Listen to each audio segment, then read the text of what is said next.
Hey guys, I'm back with a new tutorial and using the pieces from the previous tutorial, I'm going to make a fluffy, fuzzy, kind of Monsters Inc. inspired wig.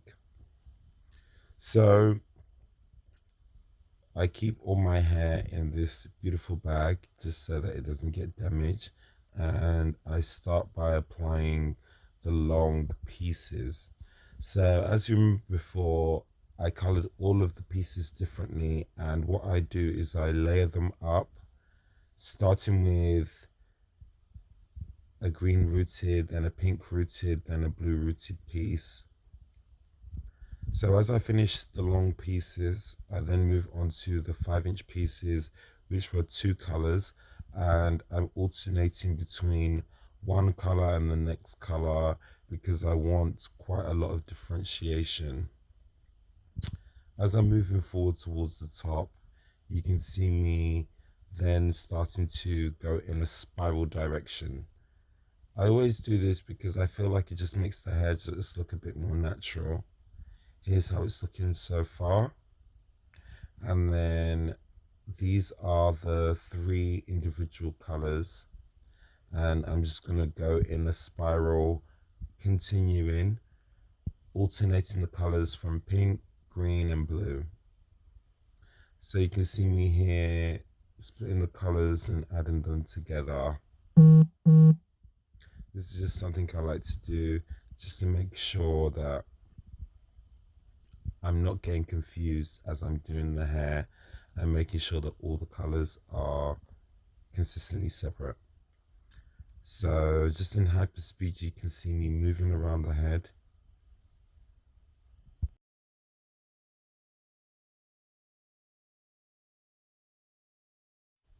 And as you can see, as I'm getting closer to the top, you can see the colors blending out. There's blues, there's greens, there's pinks. In the bottom, you can see better differentiation of color. So as I get right to the top, I leave a small hole because I'm going to create my own closure. This is something that I've started doing because I found that when I create my closure, I can create them the way that I like them as opposed to having them pre-made. So I'm just trimming away the excess and using some bonding glue and a needle. I just dip the needle into the bonding glue and I apply it throughout the track up until the point where I am happy with the amount of glue placed.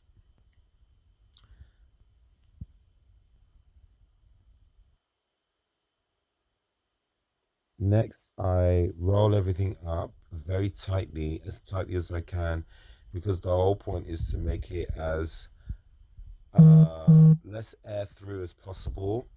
So then I'm able to sew it up.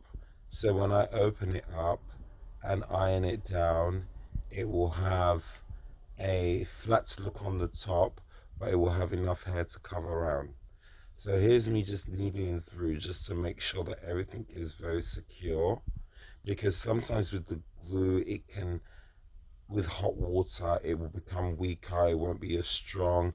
And this way, I'm just making sure that the hair is not going to fall out or the closure is not going to come unloose as I sew it down. I know you can see the little girl in the background. If she's annoying you, I'll deal with it. So now that everything's all sewed up, I'm just gonna sew it into the head. So you can see me sewing it round, and I know it looks crazy. It looks like a little tuft of hair, but that's how you want it to look when you're making your own closures. You want it to look like it's spreading up like a palm tree or any other kind of foliage, because the next step is that you're gonna iron it down. You see that? Just closing it off, and you see with the iron, I'm just flattening the top down, and this is the end result. The next stage will be to cut it because it's looking a bit bulky. But here's a closer image. Well, not close, but here's a better image. And I'll see you next time. Man wigs.